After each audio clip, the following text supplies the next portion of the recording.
Hey guys what's up, this is ER Pradeep और आप देख रहे हैं मेरे चैनल एमएट एजुकेटर्स। तो आज मैं आपको कराने जा रहा हूँ कक्षा 7 का जियोग्राफी जो भूगोल है उसका दूसरा अध्याय है हमारी पृथ्वी के अंदर। तो शुरू करते हैं। हमारी पृथ्वी एक गतिशील ग्रह है, यानी गति करता है वो, और इसके अंदर एवं बाहर निरंतर क्या है, परिवर्तन होता रहता है। तो क्या आपने कभी सोचा है कि जो पृथ्वी है उसके आंतरिक यानी अंदर का जो भाग है उसमें क्या है? तो पृथ्वी किन पदार्थों से बनी है? उससे पहले क्या आप जानते हैं कि विश्व की जो गहरी खान है दक्षिण अफ्रीका में स्थित है, और तथा इसकी जो गहराई है वो लगभग 4 किलोमीटर गहरी है, और तेल की खोज में जो इंजीनियर है वो 6 किलोमीटर गहराई तक खोद चुके हैं। पृथ्वी की जो केंद्र है उस तक पहुंचने के लिए जो बिल्कुल असंभव है, मुश्किल है, आपको समुद्र की सतह पर 6000 किलोमीटर गहराई तक खोदना होगा। अब पृथ्वी का आंतरिक भाग देखो, चित्र में 2.1 में भारत जो पृथ्वी है उसका आंतरिक भाग दिखा रखा है, जिसमें आंतरिक क्रोड है, सबसे नीचे क्रोड है, बाह्य क्रोड, फिर सीमा है, ऊपर क्रोड मेटल है, और फिर मेंटल है और उसके ऊपर परपटी है, और स्थलमंडल है उसके ऊपर परपटी है। तो पृथ्वी का जो आंतरिक भाग होता है वो एक प्याज की तरह पृथ्वी भी एक के ऊपर एक संकेंद्रित परतों से बनी है, जो कि चित्र 2.1 में दिखाया गया है। तो जो पृथ्वी है उसकी जो सतह है उसकी सबसे ऊपरी जो परत है उसको परपटी कहते हैं, और यह सबसे पतली परत होती है, और यह महाद्वीपीय जो सममिति है उसमें 35 किलोमीटर एवं समुद्री सतह में केवल 5 किलोमीटर तक है। महाद्वीपीय जो संहति है वो मुख्य रूप से सिलिका एवं एल्यूमिना जैसी खनिजों से बनी है, इसलिए इसे Cl या फिर C माने होता है सिलिका और L माने एल्यूमिनियम, तो Cl बोलते हैं या ये कहा जाता है।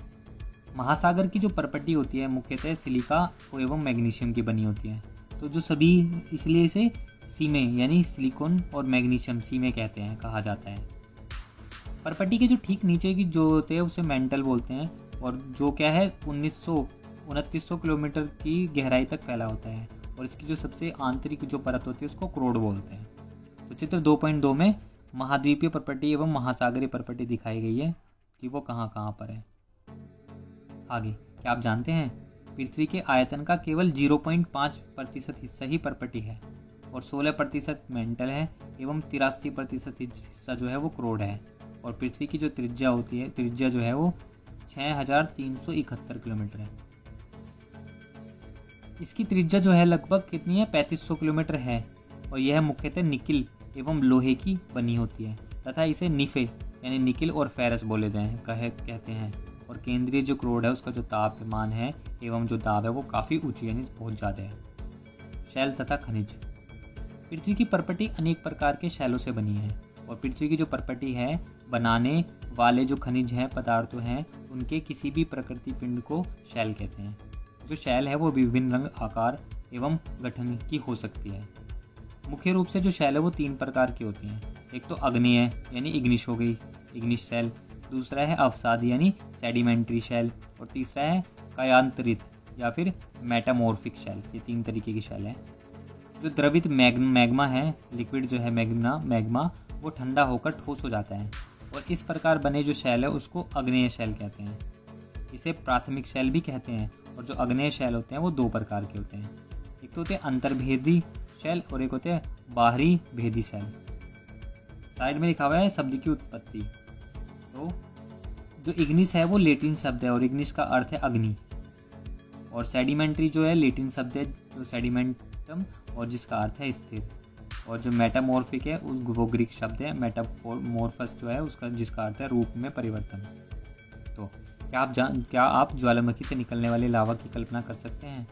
तो वास्तव में आग की तरह जो लाल जो द्रवित मैग्मा होता है वो ही लावा है, जो पृथ्वी के आंतरिक भाग से निकल कर सतह पर आता है, और जब द्रवित लावा पृथ्वी की सतह पर आता है तो यह तेजी से ठंडा होकर ठोस बन जाता है।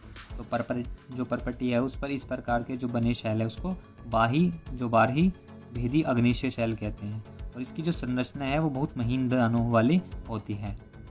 और उदाहरण के लिए बेसाल्ट जो होता है, दक्कन का जो पठार बेसाल्ट है शैलों से ही बना है। जो द्रवित मैग्मा है वो कभी कभी भूप्रपटी के अंदर गहराई में ही ठंडी हो जाती है, और इस प्रकार के बने जो शैल है उसको अंतर्भेदी आग्नेय शैल कहते हैं। धीरे धीरे ठंडा होने के कारण ये बड़े दानों का रूप ले लेता है, और ग्रेनाइट ऐसे ही शैलों का एक उदाहरण है। लेई, मसालों तथा दानों का जो चूर्ण है वो बनाने के लिए जिन अपघर्षण पदार्थों का उपयोग होता है वे ग्रेनाइट के ही बने होते हैं। शब्दावली। जीवाश्म क्या है? तो शैलों की परतों में दबे हुए मृत पौधे एवं जो जंतु हैं उनके अवशेषों को ही जीवाश्म कहते हैं।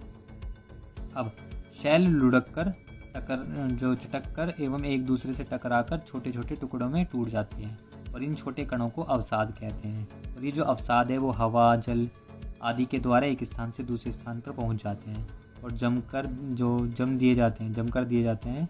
और ये क्या है? अदृढ़ अवसाद दबकर क्या होते हैं एवं कठोर होकर शैल की परत बनाते हैं और इस प्रकार की जो शैल होती है उसको अवसादी शैल कहते हैं।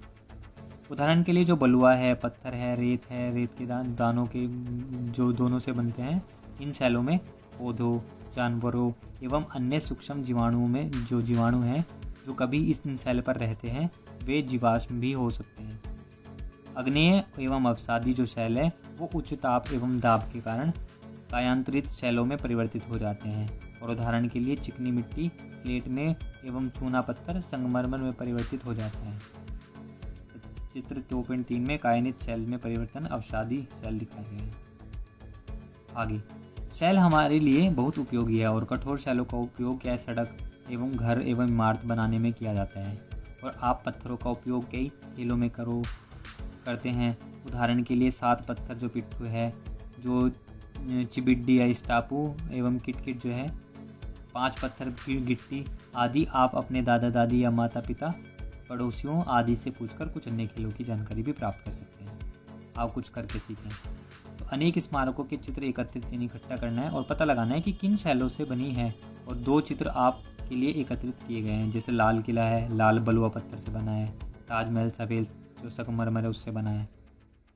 आपको जानकर आश्चर्य होगा कि किन्हीं जो निश्चित दिशाओं में एक प्रकार की जो शैल चक्रीय है तरीके से एक दूसरे में परिवर्तित हो जाते हैं और एक शैल से दूसरे शैल में परिवर्तन होने की इस प्रक्रिया को शैल चक्र कहते हैं।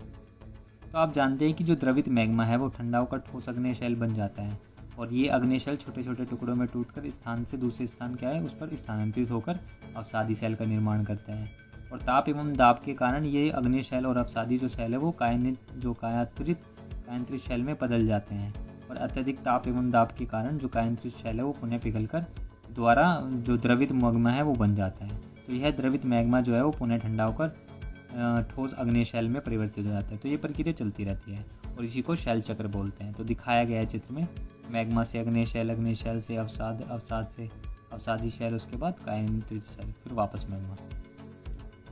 आगे आओ कुछ करके सीखें। आपके राज्य में कौन से खनिज पाए जाते हैं और अपनी कक्षा में दिखाने के लिए कुछ जो नमूने हैं उसको एकत्रित कीजिए।